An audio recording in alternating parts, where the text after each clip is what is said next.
ആ, താരം തിളങ്ങുമോ എന്നുള്ളതാണ് ചോദ്യം. തിരുമലൈ എന്ന സിനിമയിൽ വിജയിയുടെ ഒരു സൂപ്പർ ഹിറ്റ് ഡയലോഗുണ്ട്.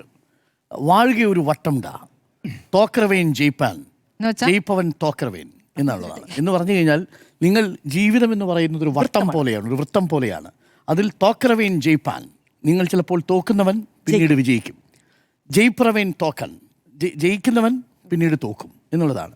ഇതിപ്പോൾ തമിഴ്നാട്ടിൽ ഇങ്ങനെ അല്ലാതെ ഒരു സിനിമാ താരം എത്ര കാലം പിടിച്ചു നിൽക്കും എന്നുള്ളൊരു ചോദ്യം നമ്മുടെ മുന്നിലുണ്ട്.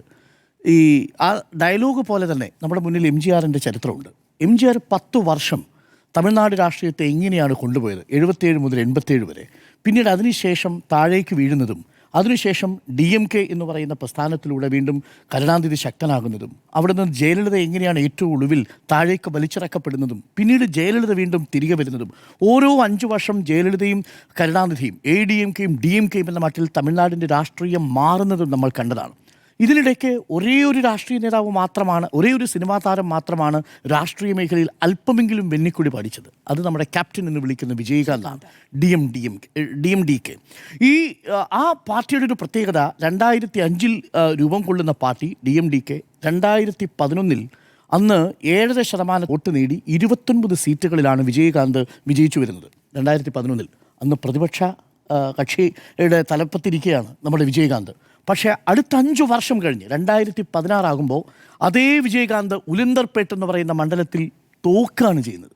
ഒരൊറ്റ സീറ്റ് കിട്ടിയിട്ടില്ല DMDKക്ക്. അതായത് 2011 29 സീറ്റുമായി പ്രതിപക്ഷ കക്ഷിയായിട്ട് മാറിയ പ്രതിപക്ഷ നേതാവായി മാറിയ വിജയകാന്ത് തൊട്ടടുത്ത വർഷം സമ്പൂജ്യനാവുകയാണ്. ഒരൊറ്റ സീറ്റും കിട്ടിയില്ല, നിന്ന് സീറ്റ് പരാജയപ്പെടുകയും ചെയ്തു. വിജയകാന്ത് ഫിനിഷ്ഡായി അവിടെ.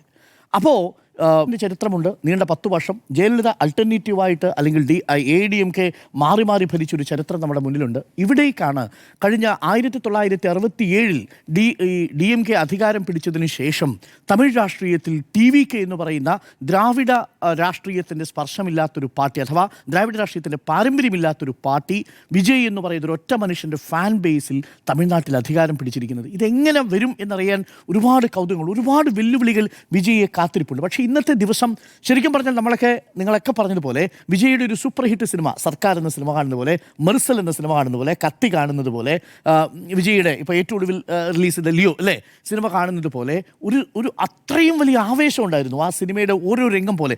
കയറി വരുന്ന വരവ്, ആ വരവ് ഒരു ബ്ലാക്ക് പാൻറ്റും ഒരു വൈറ്റ് ഷർട്ട് വിട്ട് ഒരു സാധാരണക്കാരനെ പോലെ വരുന്നു. പിന്നീട് അതിനുശേഷം ഒരു ബ്ലാക്ക് ആയിട്ടുള്ളൊരു ബ്ലേസർ ഇട്ട് വരുന്നു. അതിനുശേഷം അവിടെ ഓരോ അദ്ദേഹത്തിൻ്റെ മൂവ്മെൻറ്റ്, സംസാരവുമെല്ലാം ആ അർത്ഥത്തിൽ ജനശ്രദ്ധ പിടിച്ചുപറ്റി. യഥാർത്ഥത്തിൽ രാഹുൽ ഗാന്ധിയൊക്കെ നിഷ്പ്രഭമായി പോയി വിജയുടെ ആ പെർഫോമൻസിന് മുന്നിൽ. എല്ലാ ക്യാമറകളും അവിടെ ഉണ്ട്, ഓരോ വാക്കിനും കൈയിടി. അത്രയധികം നമ്മൾ ഈ റൊമാൻറ്റിഫിക്കേഷൻ എന്നൊക്കെ പറയുന്നത് അക്ഷരാർത്ഥത്തിൽ നമ്മൾ അനുഭവിച്ചത്. ഞാനത് വായിച്ചുകൊണ്ട് നിൽക്കുന്ന സമയത്താണ് പ്രസംഗിക്കുന്നത്. ഞെട്ടിപ്പോയി. കാര്യം സത്യപ്രതിജ്ഞ നമ്മളൊക്കെ വളരെ ഭയപ്പാടോടുകൂടിയാണ് കാണുന്നത്. ഒരു വാക്ക് തെറ്റിയാൽ നിങ്ങൾ വീണ്ടും അത് വായിക്കേണ്ടി വരും. അതല്ലെങ്കിൽ ഇനി അത് വായിച്ചില്ലെങ്കിൽ പോലും കോടതിയിൽ ഒരാൾ പോയാൽ നിങ്ങളുടെ ഈ സത്യപ്രതിജ്ഞ അത് വയലേറ്റ് ചെയ്തിരിക്കുന്നു എന്നുള്ളത് കൊണ്ട് സ്ഥാനം വരെ നഷ്ടപ്പെടാം. അവിടെയാണ് കാണാതെ പഠിച്ചു സിനിമയിലെ ഡയലോഗ് പോലെ. അതിനുശേഷം ഓത്ത് ഓഫ് സീക്രസിയുടെ കാര്യം വരുമ്പം രാജേന്ദ്ര അർലേക്കർ പറയുന്നുണ്ട് നോക്കി വായിച്ചാൽ മതി എന്ന് പറയുകയും പിന്നീട് അത് നോക്കി വായിക്കുകയും ചെയ്യുന്നുണ്ട്. അപ്പോൾ ഗംഭീരമായ ഒരു പ്രകടനമാണ് സത്യപ്രതിജ്ഞാ ദിനം നമ്മൾ കണ്ടത്. അതിനുശേഷമുള്ള പ്രഖ്യാപനങ്ങളും ആ അർത്ഥത്തിലൊരു സൂപ്പർ എൻട്രി ആയി തീർന്നു. വിജയ് സിനിമയിലെ വിജയിയുടെ സൂപ്പർ എൻട്രി പോലെയുള്ളൊരു എൻട്രിയാണ് ഇന്ന് ഇവിടേക്ക് നടന്നിരിക്കുന്നത്. പക്ഷേ വിജയ് നേരിടാൻ പോകുന്നത് ഒരുപാട് വെല്ലുവിളികളാണ്. അതിൽ ആദ്യത്തെ വെല്ലുവിളി എന്ന് പറയുന്നത് വിജയ് എങ്ങനെയാണ് ഈ അവിടുത്തെ രാഷ്ട്രീയത്തിൻ്റെ സാമ്പത്തിക അവസ്ഥയെ അഡ്രസ്സ് ചെയ്യാൻ പോകുന്നത്. ഇന്ന് വിജയ് പറഞ്ഞു ഞാൻ ധവളപത്രം ഇറക്കാൻ പോവുകയാണ്. വിജയ് നേരിടുന്ന ആദ്യത്തെ വെല്ലുവിളി 10 ലക്ഷം കോടി രൂപ കടമുള്ള തമിഴ്നാട് എന്ന് പറയുന്ന സ്റ്റേറ്റിനെ, കേന്ദ്ര സർക്കാരിൽ നിന്ന് കാര്യമായിട്ട് വിഹിതമൊന്നും ഇനി പ്രതീക്ഷിക്കേണ്ടാത്ത തമിഴ്നാട് സ്റ്റേറ്റിന്, പ്രത്യേകിച്ച് കോൺഗ്രസിൻ്റെ മന്ത്രിമാർ കൂടി ഉള്ളതുകൊണ്ട് കേന്ദ്രത്തിൽ നിന്നൊരു വിഹിതവും ആ അർത്ഥത്തിൽ നമ്മൾ പ്രതീക്ഷിക്കേണ്ടത്. കഴിഞ്ഞ തവണ കോൺഗ്രസ് മന്ത്രിസഭയിൽ അംഗമായിരുന്നില്ല DMKയിൽ എന്ന് തോന്നിക്കണം, പുറത്തു നിന്നുള്ള പിന്തുണ മാത്രമേ ഉണ്ടായിരുന്നുള്ളൂ. അവിടെ എങ്ങനെയാണ് സാമ്പത്തികമായി ഈ പറയുന്ന വാഗ്ദാനങ്ങൾ നിറവേറ്റാൻ പോകുന്നത് എന്നുള്ളതാണ്. തനത് വരുമാനം വർദ്ധിപ്പിക്കാനുള്ള സാധ്യതയൊക്കെ അവിടെയുണ്ട്.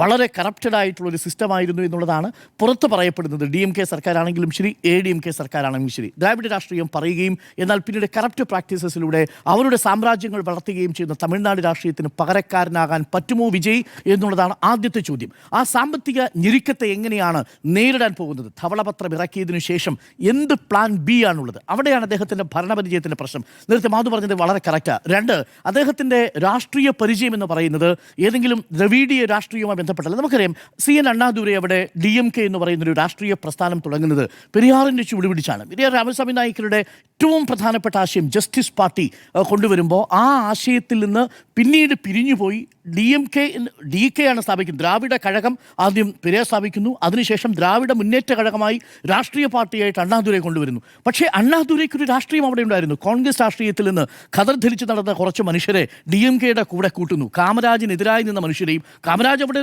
വളരെ ശക്തമായി തമിഴ്നാടിൻ്റെ രാഷ്ട്രീയത്തെ കോൺഗ്രസിനോട് അടുപ്പിച്ച് നിർത്തിയതാണ്. കിങ് മേക്കറായിരുന്നു കാമരാജ്. പല മന്ത്രിമാരെ വാഴ്ത്തിയതും പല മന്ത്രിമാരെ വീഴ്ത്തിയതും കാമരാജാണ്. ആ കാമരാജ് തന്നെ മുഖ്യമന്ത്രിയായി തമിഴിൻ്റെ രാഷ്ട്രീയത്തിൽ പുതിയ നിർവചനം കൊടുത്തയാളാണ്. ആ കാമരാജിനെ എതിർത്തുകൊണ്ട് CN അണ്ണാദുരൈ വരുന്നു. CN അണ്ണാദുരൈ വന്ന് നേരത്തെ സുനിൽ പറഞ്ഞതുപോലെ പ്രാദേശിക രാഷ്ട്രീയത്തിൽ ആദ്യത്തെ കൃത്യമായ സംഘടനാ രൂപം തമിഴ്നാട്ടിൽ കൊണ്ടുവരുന്നത് ദ്രാവിഡ മുന്നേറ്റ കഴകമാണ്. ദ്രാവിഡ കഴകം ദ്രാവിഡ മുന്നേറ്റ കഴകമാകുന്നു. CN അണ്ണാദുരൈക്ക് ഒരു വലിയ രാഷ്ട്രീയ പരിചയം ഉണ്ടായിരുന്നു. അന്ന് കൂടെ ഇറങ്ങിയത് ആരാ? സാക്ഷാൽ കരുണാനിധി, മുത്തുവേൽ കരുണാനിധി. ആരാ മുത്തുവേൽ കരുണാനിധി? ഹിന്ദി അടിച്ചമർത്തി ഹിന്ദി ഭാഷ അടിച്ചേൽപ്പിക്കുന്നതിനെതിരെ ശക്തമായ വികാരം ഉണ്ടാകുമ്പോൾ അതിനോടൊപ്പം നിന്ന് പ്രവർത്തിച്ച നാടക നടനും അവിടുത്തെ വിദ്യാർത്ഥി സംഘടനയുടെ തലപ്പത്തുണ്ടായിരുന്നയാളാണ് മുത്തുവേൽ കരുണാനിധി. അപ്പോൾ മുത്തുവേൽ കരുണാനിധിയും CN അണ്ണാദുരൈയുടെയും രാഷ്ട്രീയ പാരമ്പര്യം, MGR-നാണെങ്കിൽ ഒരു കോൺഗ്രസിൻ്റെ രാഷ്ട്രീയ പാരമ്പര്യം ആദ്യമുണ്ടായിരുന്നു. CN അണ്ണാദുരൈയുടെ ഭാഗമായി DMKയുടെ രാഷ്ട്രീയ പരിചയം ഉണ്ടായിരുന്നു. എന്നിട്ടാണ് 77 അധികാരത്തിലേക്ക് വരുന്നത്. ഇവിടെ വിജയിലേക്ക് വരുമ്പോൾ വിജയ് സിനിമകളിലൂടെ പറഞ്ഞ രാഷ്ട്രീയമുണ്ട്. സിനിമകളിലൂടെ അല്ലാതെയും പ്രതീകാത്മകമായി വിജയ് രാഷ്ട്രീയം തൻ്റെ രാഷ്ട്രീയ നിലപാട് വ്യക്തമാക്കിയിട്ടുണ്ട്. നിങ്ങൾ ഓർമ്മിക്കുന്നുണ്ടാവും 2021 നിയമസഭാ തെരഞ്ഞെടുപ്പ് സൈക്കിൾ ചവിട്ടി വീട്ടിൽ നിന്ന് പുറത്തേക്ക് വരിക എന്തായിരുന്നു? അന്ന് ഇന്ധന വിലയ്ക്കെതിരെയുള്ള പ്രതിഷേധമായിരുന്നു അന്ന് ഈ വിജയ് കാണിച്ചത്. ഈ സ്റ്റെർലൈറ്റ് പ്ലാന്റിനെതിരെ വലിയ രീതിയിലുള്ള പ്രതിഷേധം ഉണ്ടാകുന്ന സമയത്ത്, വെടിവെപ്പ് ഉണ്ടാകുന്ന സമയത്ത് 13 പേർ അവിടെ മരിക്കുന്നു. അവരുടെ വീടുകളിലേക്ക് സന്ദർശനം നടത്തി അവർക്ക് ഓരോരുത്തർക്കും 1 ലക്ഷം രൂപ വീതം കൊടുത്ത് അന്ന് ആ സമരത്തോടൊപ്പം നിന്ന വിജയെ നമുക്ക് കാണാൻ പറ്റും.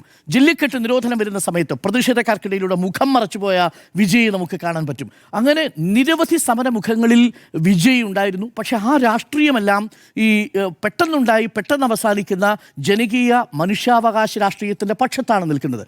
പക്ഷേ അങ്ങനെ പൊടുന്നനെ അവസാനിക്കുന്ന ജനകീയ മനുഷ്യാവകാശ സമരമുഖത്ത് നിൽക്കുന്ന ഒരു സിനിമാ താരത്തിന് ഒരു 5 വർഷം ഒരു സർക്കാർ സംവിധാനത്തെ മുന്നോട്ട് ചലിപ്പിക്കാൻ മറ്റ് രാഷ്ട്രീയ ആശയങ്ങൾ വേണ്ടേ എന്ന് വളരെ പ്രധാനപ്പെട്ട ചോദ്യമുണ്ട്. ഒരുപാട് ചോദ്യങ്ങൾ ഇനി നേരിടേണ്ടി വരും. പ്രൈവറ്റൈസേഷനുമായി ബന്ധപ്പെട്ട വിഷയത്തിൽ ഘടകകക്ഷികൾ ആരാണ്?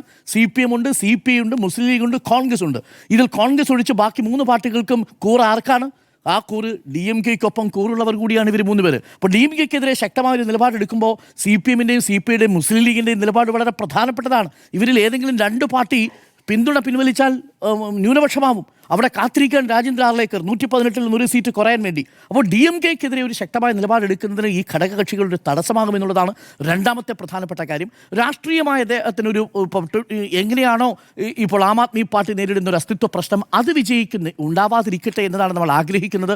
ഒരു പോപ്പുലിസ്റ്റ് പൊളിറ്റിക്സ് ആണ്, ഒരു ജനപ്രിയ രാഷ്ട്രീയമാണ് യഥാർത്ഥത്തിൽ സൈക്കോ ഫാൻസിയുടെ പേരിൽ ഒരു ചലച്ചിത്ര താരത്തിന് കിട്ടാവുന്ന ആരാധനയുടെ പേരിൽ അതിനെ രാഷ്ട്രീയമായി മാറ്റിയിരിക്കുന്നത്.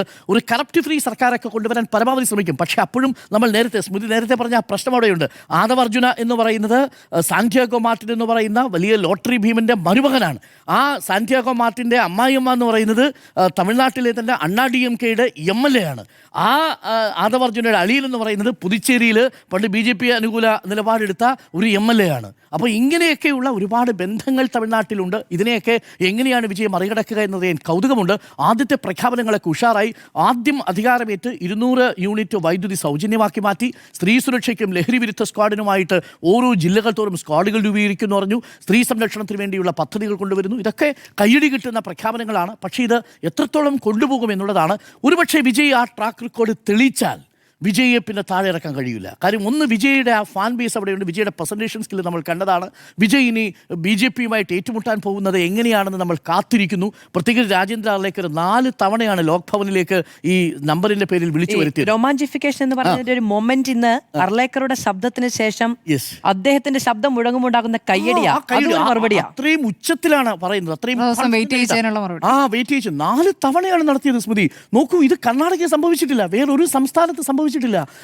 നിങ്ങൾ ഒരു കത്തുമായിട്ട് വന്നു കഴിഞ്ഞാൽ പിന്തുണ നിങ്ങൾ ഫ്ലോറിൽ തെളിയിക്കാൻ ആവശ്യപ്പെടുക പതിവ്. 10-ാം തീയതിക്ക് മുമ്പ് അല്ലെങ്കിൽ 13-ാം തീയതിക്ക് മുമ്പ് നിങ്ങൾ ഫ്ലോറിൽ ഭൂരിപക്ഷം തെളിയിക്കണം. ഇത് അങ്ങനെയല്ല. കത്ത് കിട്ടിയിട്ടേ സത്യപ്രതിജ്ഞയ്ക്ക് സ്ഥലം കൊടുക്കൂ എന്നാണ് പറഞ്ഞത്. ആ സ്ഥലത്തിന് പ്രത്യേകതയും കൂടി ഉണ്ട് കേട്ടോ. നെഹ്റു സ്റ്റേഡിയത്തിലാണ് ജനനായകന്റെ ഓഡിയോ റിലീസിന് വേണ്ടിയിട്ട് DMK സർക്കാരിനെ സമീപിച്ചിരുന്നത്. കൊടുത്തില്ല DMK സർക്കാർ. ഇന്ന് തൻ്റെ സിനിമയുടെ ഓഡിയോ റിലീസിന് അനുമതി നിഷേധിച്ച അതേ സ്റ്റേഡിയത്തിൽ വെച്ച് ഈ ജനനായകൻ, സാക്ഷാൽ ജനനായകൻ സത്യപ്രതിജ്ഞ ചെയ്ത് അധികാരമേൽക്കുന്നതാണ് കണ്ടത്. അപ്പോൾ ആ അർത്ഥത്തിൽ ഒരുപാട് സിനിമാ ട്വിസ്റ്റുകളും സൂപ്പർ ട്വിസ്റ്റുകളും നിറഞ്ഞ ദിവസത്തിലെ ഒരു സൂപ്പർ ക്ലൈമാക്സ് ആണ് നമ്മൾ കണ്ടത്. ഇതൊക്കെ റീലിൽ കാണാൻ നല്ലതാണ്. റീലിലേക്ക് വരുമ്പോൾ എങ്ങനെ വരും എന്നുള്ളതാണ് പ്രശ്നം. പ്രത്യയശാസ്ത്രത്തിൻ്റെ തുടർച്ചാ പ്രശ്നമുണ്ട്.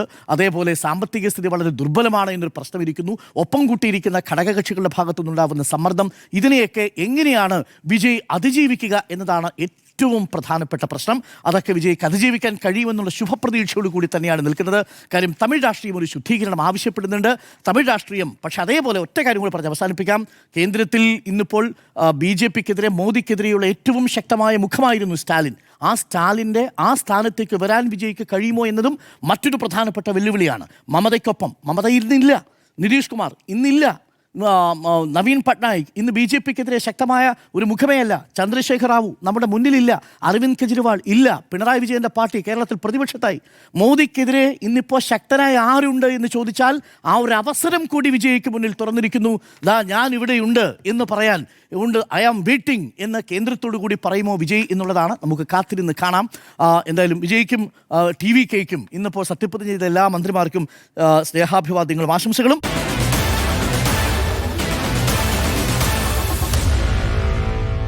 Meet the editors.